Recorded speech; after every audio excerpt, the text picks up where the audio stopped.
Heinz Field as Chris Boswell tees it up and boots it away. Let's go, boys. Let's go.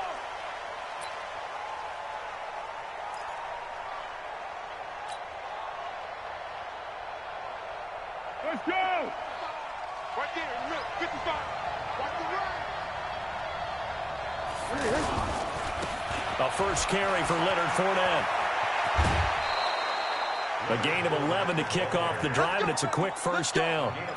And that's a run that'll energize an offensive line. They'll take that one all day long. Fundamental breakdown by the defense. You've got to be able to make plays on the edge. So from the 36 now, 1st and 10. And he fires one that's intercepted. The safety, Terrell Edmonds, picks it. And he's able to take this one back to the 36-yard line. Well, not a good omen there. His first throw of the afternoon, intercepted. And I know what the fans are thinking right now. I hope there's not negative thoughts in his head going forward since that's his first throw of the game. But one of the things I remember about him coming out of school is he's able to wipe things away pretty easily and move on. And a nice little start as he's able to get this up to the 28. Just what you want on a first down run. Call it 8 yards, and it's 2nd and 2. 8 yards the tally on that first down run. Here's 2nd and 2. Now it's Roethlisberger. And this will be incomplete. When I watched that play, I thought about what my coaches had told me in the past. The biggest teaching point, get your head around. Locate the football so you can make a play on it while it's in the air. That's exactly what he did there. That was nice. After the incompletion, here now, 3rd and 2. They'll try and run forward with Connor. And he's able to pick up the first down here before he goes down at the 26. Just a gain of a couple, but good enough to keep the drive rolling. First and 10. Black 20. Switch up, switch up. Whoa! Fofo to Mike. Mike's Fofo. Black, Black, on 1st and 10, it's Roethlisberger. Throw left side complete. It's Connor. That's going to go as a loss of 2, and it'll be 2nd down. Well, I know it goes against the instincts of the person catching the ball because all you're ever taught is catch the football, don't drop it. But drop it there. Yeah, in that situation, dropping it would have been better. End up losing yardage, even though they completed the pass. As good as a sack. Yeah, how about that? Although they won't get the same credit for it, and it won't help them at contract time. And forget about finding a lane. He barely had time to look up before he was planted in the backfield. It'll be a loss of 1, and that'll make it 3rd and 13.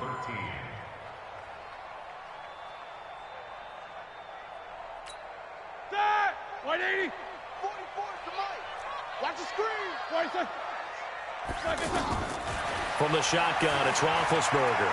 Flush to his right. He's going to go up top for the end zone. And that'll be incomplete. Now, they took their shot all right, but it comes up empty, and it's 4th down. Well, that certainly looked like something that they discussed all week in practice getting ready for this one. Take the big shot right out of the gate.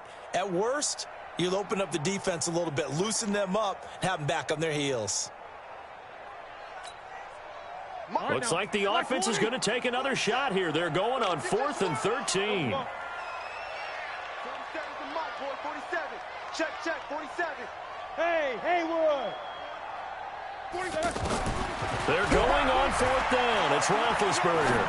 Flushed out right. And my goodness, this is incomplete. The Steelers try it, but they come up empty on 4th down. And the Jaguars are going to take possession here on the turnover on downs.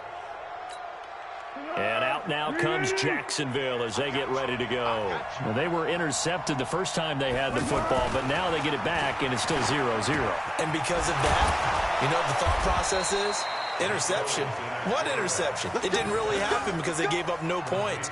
So go back on the attack. Go back and run the offense you believe will be successful. Find your playmakers and give them the football. Well, big play to start him out. Has him at the 45 already.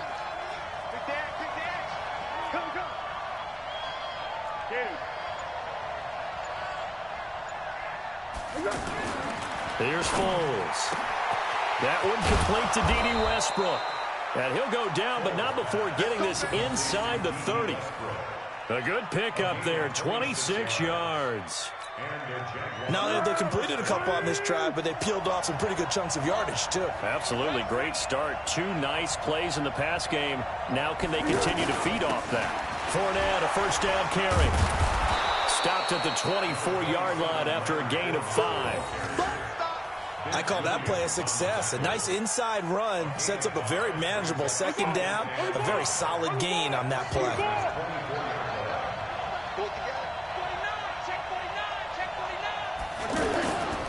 On second down, here's Fournette. And not much. Maybe a yard down to the 23. One thing to keep in mind, partner, especially in the second half, and you've got a running back of this size, of these dimensions, I can just tell you, attrition does set in for a defense because you're excited about hitting him in the first half. Maybe not so much in the second half, and some of these shorter gains turn into bigger runs later. First catch for him. It's good for a dozen and a first down. Seems as if the passing attack's starting to heat up a little bit here in the second quarter. You can sense and you can see the momentum because now they're reading their patterns downfield, they're understanding the coverages, and they're finding the open holes in the defense.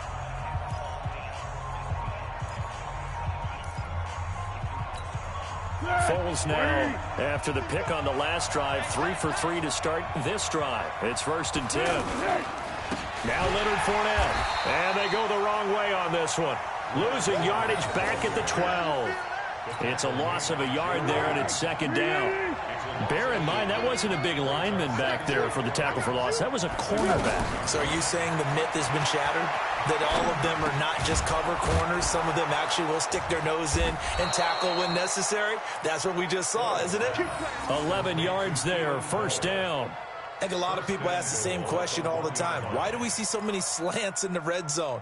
Well, the windows are tighter. Everything's more condensed. It has to be quicker, and you've got to deliver the ball on time. Your biggest worry, ball gets tipped in the air, because if that happens, then it's fair game for the defense.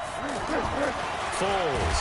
And he's going to be swallowed up and taken down. Sacked back at the 5-yard line. Bud Dupree able to get him for a loss of about 3. From back at the 4, here's 2nd and goal. Now Foles. And the pressure gets to him again. The sack by T.J. Watt, or as his mother Connie calls him, Trent Jordan Watt. So once again, they dial up the pressure and get home and get a sack. It brings up a 3rd and long, but it's really not an unmakeable one, especially considering they just gave up back-to-back sacks. They need to reverse the trend. The last 2 plays have gone backwards. Now it's 3rd and goal.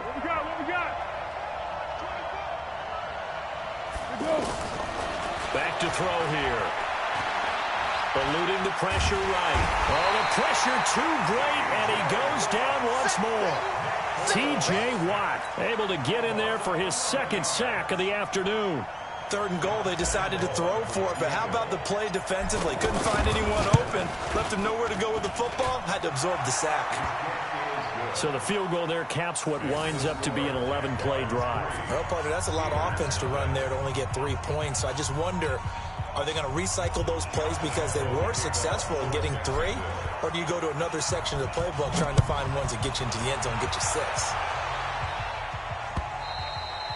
And they will not get a chance to return this one as it's through the end zone for a touchback.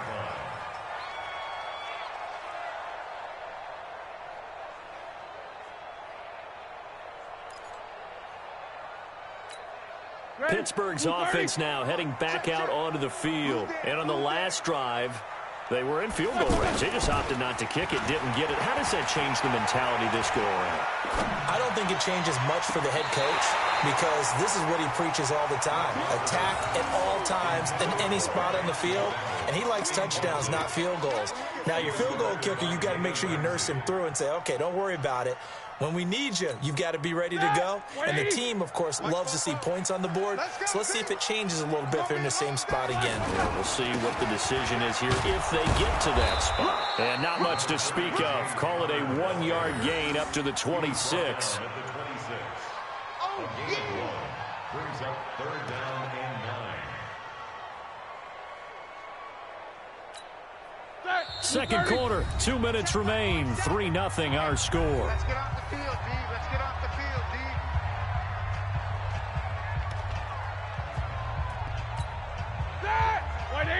We remind you that coming up at halftime, we'll take you to Orlando and Jonathan Coachman. Coach will have highlights and analysis of this first half, one that's featured no touchdowns as of yet on either side. So his job's a little bit easier for this halftime.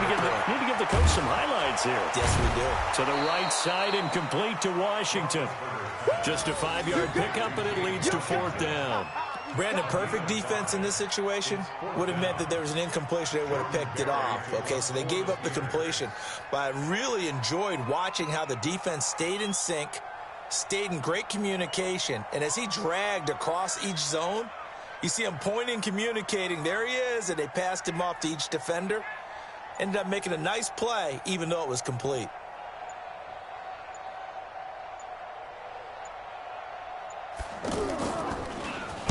Barry on to punt as he gets this one away. And a fair catch called for and made just outside the 15-yard line. So a change of possession here on the punt. And the Jaguars go on offense, 1st down and 10. Out comes the Jacksonville offense as they get set to take over here. Still more than a minute to go, so there is time if they want to mount something here. Not only time, but they have 3 timeouts at their disposal as well, so that changes everything that you're doing here. Without those timeouts, you can only work the sidelines, hoping to get out of bounds. Here, the middle of the field's still available because you can call timeout and regroup. So after the incompletion on first, now 2nd and 10. 2nd and 10. Into heavy traffic, and it's intercepted. Picked off by Mark Barron. And it's a terrific return here as he's going to have him set up with a 1st and goal right at about the 6-yard line. Certainly feels like the classic second guess, but let's be honest about it. They had a chance going to halftime with the lead. Why did they take a chance with a throw there? I don't understand that. Well, that's what I'm wondering, and now this defense has to try to protect that lead going into the locker room.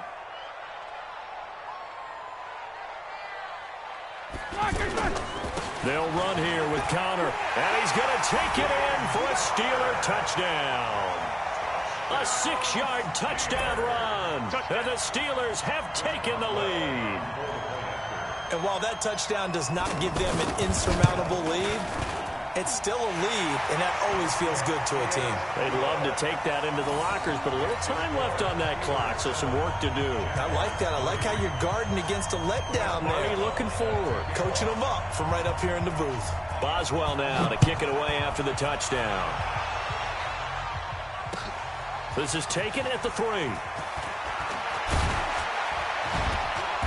And nice work on the return as they'll start their drive just past the 30-yard line.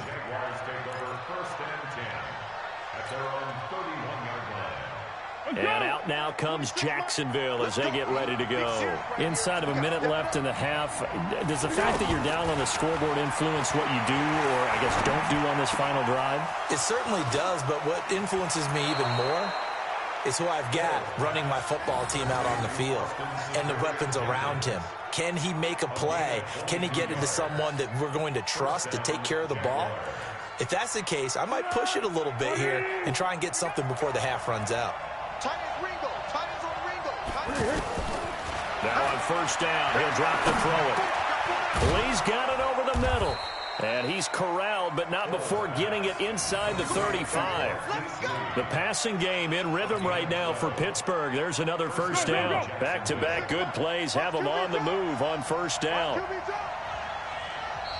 Now hold everything here. We're going to get a timeout by the offense, as the clock will stop with 18 seconds to go in the first half.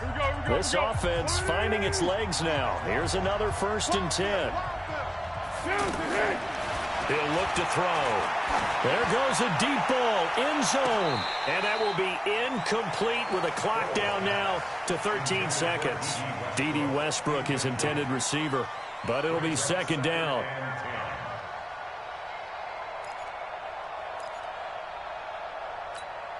From the 34, they'll come to the line on 2nd and 10.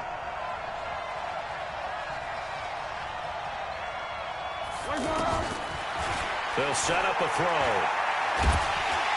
And the Steeler pressure too much here. He's going down.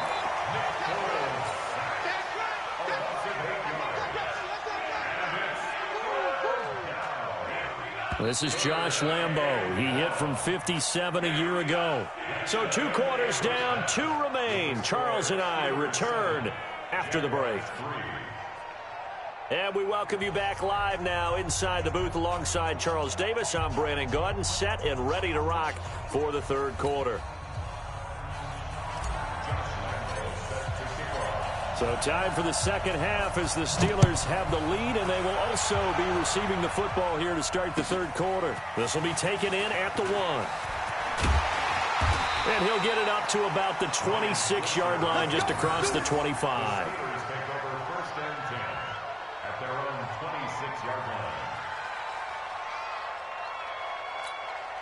Big Ben and the Steelers with a 1st and 10 at their own 26.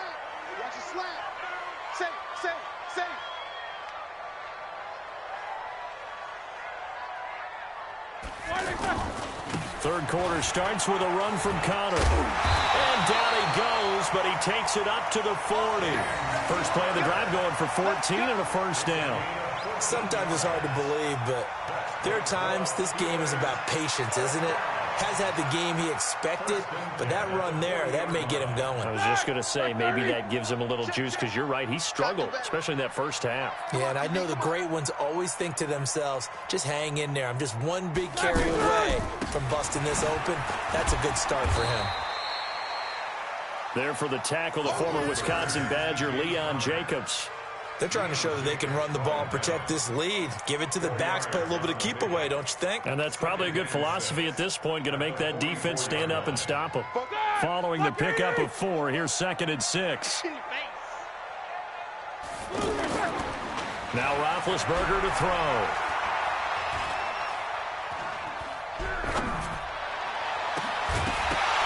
And that'll be incomplete.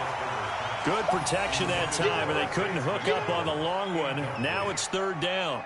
Even without a ton of pressure in his face, it just shows how difficult it is to pick apart his own defense. Those guys are sitting back, and they're not playing receivers as much as they're playing the eyes of the quarterback and when he delivers the ball. The Steelers on 3rd down. Just 1 for 3 thus far. This will be 3rd and 6. Middle. Mike's 47. I'm coming. 47's the Mike, boy. 47. Hey, echo. Check 47. They can't hang with like a... Out of the gun, it's Roethlisberger. And he took the contact as he was throwing it, and the ball drops incomplete. So good work there on the defensive side for the first drive of the second half. Yeah, and until their offense can get into rhythm, their defensive players and staff have got to say to themselves, we've got to make it work. We've got to stand in here and make sure nothing else happens until our guys start moving the ball. Come on, now. Let's go. At their own 20-yard line.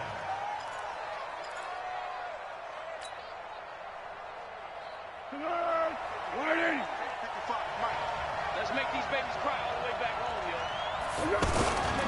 They'll start out on the ground. It's Leonard Fournette. And he will lose yardage on the play. Back at his own 19-yard line. It's a loss of a yard there, and now 2nd down. Another example right there how this defense really is winning the entire game at the point of attack. Yeah, right there at the line of scrimmage because they are dominating it. It allows their interior guys to get upfield and spill into the backfield. So how are you going to combat that? You know, people say bring in your tight end, keep him in. Your running backs, they have to step forward. Bottom line, your offensive line has to block them first to give yourself a chance. Now a deep ball there on 2nd down, but it'll wind up incomplete.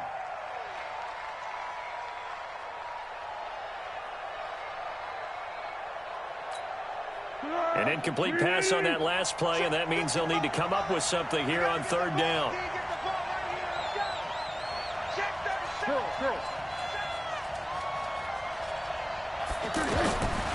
Now back to throw. He'll buy some time right. And the Steeler pressure too much here. He's going to go down. Javon Hargrave, the D tackle, getting the sack. Brandon, I think you understand the type of afternoon this offensive line is having. It is a long one for them. Long for you to spend it with me. Long for them trying to block those guys. They've given up a whole lot of sacks, and the speed and quickness of that defensive line is eating them alive. A very nice job on the run back there. He'll get 23 yards all told. And the Steeler offense, they're set up nicely as they take over.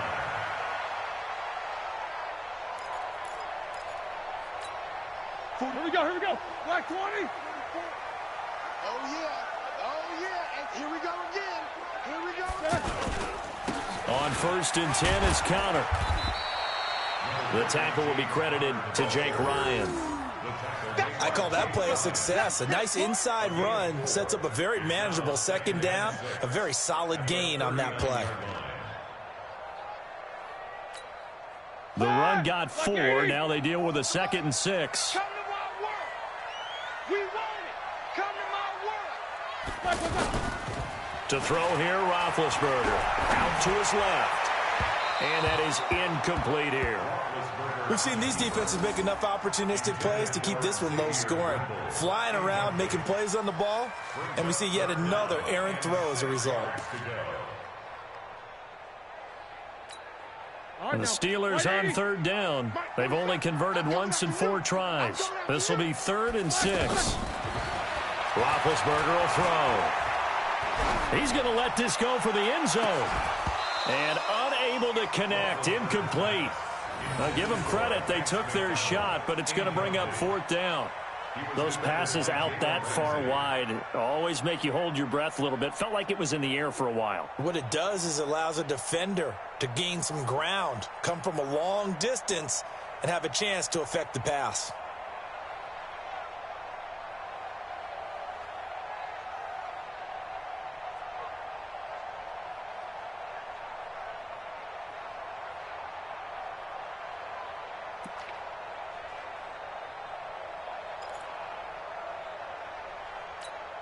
Roethlisberger will stay out there, and they're going to go for it on 4th. They'll try and throw for it with Roethlisberger, and he finds McDonald. And they'll get this one to about the 20-yard line. 4th down, no problem. 19 yards that time, but now it's 1st and 10. And a good quarterback facing zone coverage. If he has just a little bit of time to survey the scene, that's what's going to happen. No doubt about it. If there's no pressure, he's going to continue to pick them apart because he'll have all that time to find someone open downfield. He can only cover for so long. So maybe they want to go to a zone blitz scheme, get a little bit more pressure. Remember when Carolina did that against Denver? They lost the game ultimately. They dropped the defensive end out, and he ended up with an interception in that game in Super Bowl 50. Maybe some sort of scheme like that to try and get more pressure at the passer. All day, just like these two. Check safety, check safety.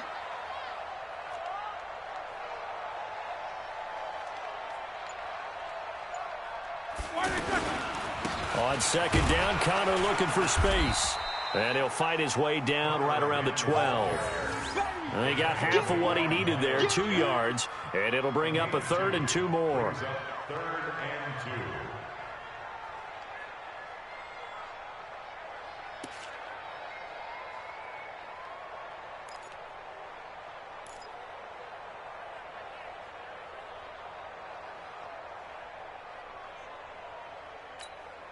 And this will probably be the last play of the quarter. So they'll get a little extra time to come up with his 3rd down play as we've played 3 quarters. This is the National Football League on EA Sports.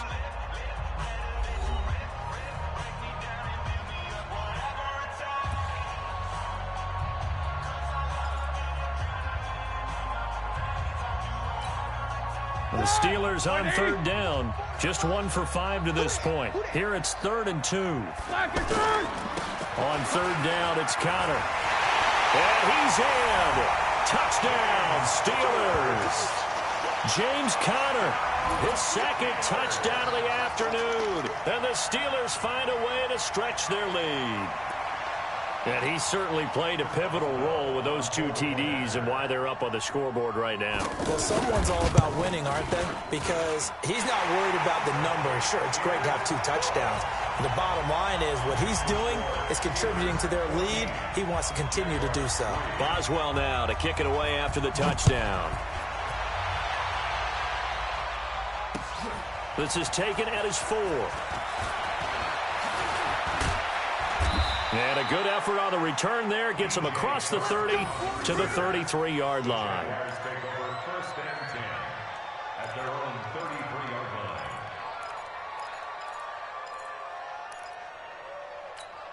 line. So they'll come up first and 10 now from the 33. They'll come out throwing here to start the drive.